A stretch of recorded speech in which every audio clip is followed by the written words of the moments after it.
Hey everybody! So it feels like it's been a really long time since I've made a video for you guys, and it kind of has been. I've kind of been rushed lately because I've been so busy, but I started my vacation today. Super excited. We'll be leaving this afternoon. So I thought I'd sit down and make a quick video for you guys about a topic that I've quite recently become very interested in. So my midwife suggested that I read a book called Sit Up and Take Notice, Positioning Yourself for a Better Birth. And it's by Pauline Scott, if you guys are interested. And it's a quick little read, but it's got a ton of information in it. And it's all about fetal positioning and how important that is for your birth. And typically, fetal positioning is something that doesn't really come up until probably about 4 to 6 weeks before your due date. Usually they give you a scan where they'll feel around on your tummy to tell you what position your baby is in. And usually then the only major concern is whether or not the baby is breech. Usually they'll say if you're head down, the launch position, you're good to go. But there's actually more. The left hand anterior, so baby on the left with its back towards your tummy, is the optimal position for birth because it's the easiest way for your baby to access your pelvis and make it through. It allows for him to mold his head properly and get in there and squirm his way out. Now, if your baby is on the left hand side, it is much harder for your baby, and typically those babies will roll posterior, especially in a first-time mother because of the way that your uterus is shaped, and it has a slight tilt towards the right and a twist, so that baby is going to kind of roll with it and end up posterior. Now the thing with a posterior labor, yes, the baby's still head down, so you know everything's looking good, but the problem is that they're typically much longer and much more painful. So, and also with a posterior labor, because the baby's trying to enter your pelvis at not such a great angle, this is where a lot of women who are in the hospital come up against diagnosis of failure to progress or CPD, cephalopelvic disproportion.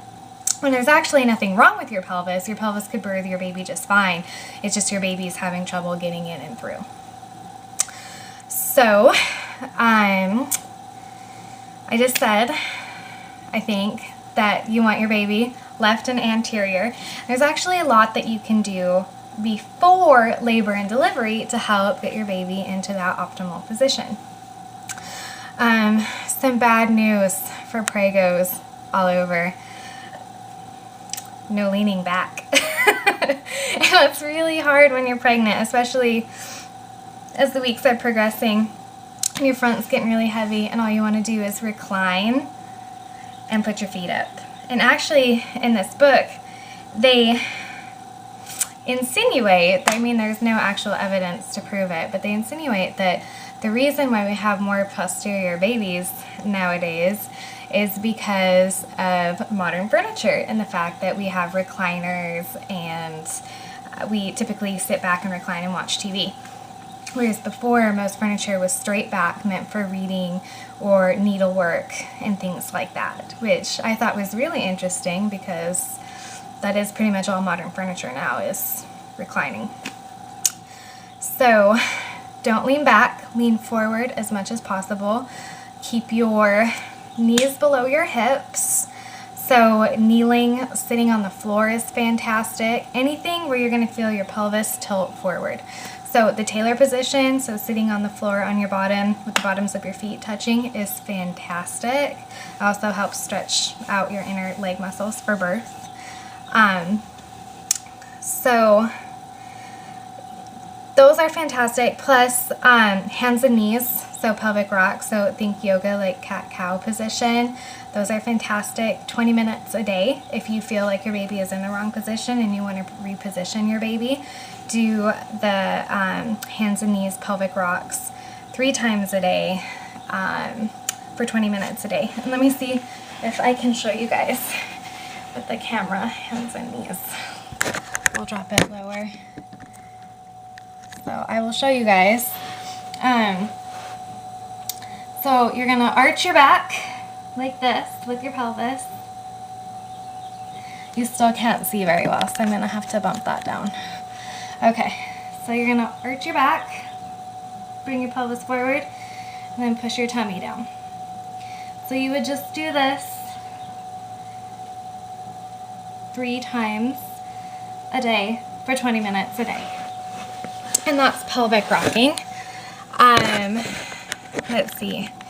Another thing, avoid deep squatting, especially the later you are in pregnancy, because that can cause your baby's head to engage in your pelvis. And if your baby is in the wrong position, it's a lot harder to get your baby to disengage his head from your pelvis and reposition himself before going through. So, I'm trying to think of what else. Oh yes, and then labor. So let's say you start your labor. I'm really winging it, guys. I didn't take notes on this. I'm just really excited about sharing this information, so I'm sorry if I'm kind of scatterbrained. But so you go into labor and your baby is, let's say, posterior still. You didn't get your baby to turn. The biggest thing, stay out of semi-reclining postures and stay off your back. Something that I think is really interesting about the lithotomy position that they typically put women to labor in, so on your back with your legs up, in stirrups or on people's hips or whatever, and you're told to push, your pelvis actually tilts up. So you're actually pushing your baby uphill. And the thing about that is that that's also going to make you more likely to tear because of the way that your baby's head is going to hit your perineum. So stay up on hands and knees as much as possible. Walk, just stay upright. Also, if your baby's kind of feeling stuck in your pelvis, marching in place is really, really good for this to help them get through the little, I forget what they call it, but you have these knobby little things on both sides of your pelvis and your baby's got to get through there. So if you march in place or walk sideways upstairs, you can actually help your baby maneuver through that little tough spot in your pelvis more effectively. And it's also going to relieve pressure off your tailbone to stay upright. And the really, really cool thing about the way that the female pelvis works is that if you stay upright and you don't have pressure being applied to your tailbone from laying on it, you can actually add an extra 2 centimeters of space for your baby to pass through. 2 centimeters is huge as far as labor and delivery goes. So, I mean, that right there is plenty of incentive to stay up and off of your back. So, trying to think of what else. The biggest thing, just listen to your body. How to tell if your baby is in the left-hand side is obviously you're going to feel him over there on the left-hand side if you're pregnant. When they go to find your baby's heartbeat with Doppler or a fetoscope, they're going to find it on the left-hand side of your belly button. Most of the baby's limb movement are not going to be down the midline of your stomach. Your belly button is going to be pushed out and less concave if your baby is anterior. And just, again, your midwife or your doctor just feeling your stomach and feeling the outline of where your baby is can also tell you where your baby is positioned.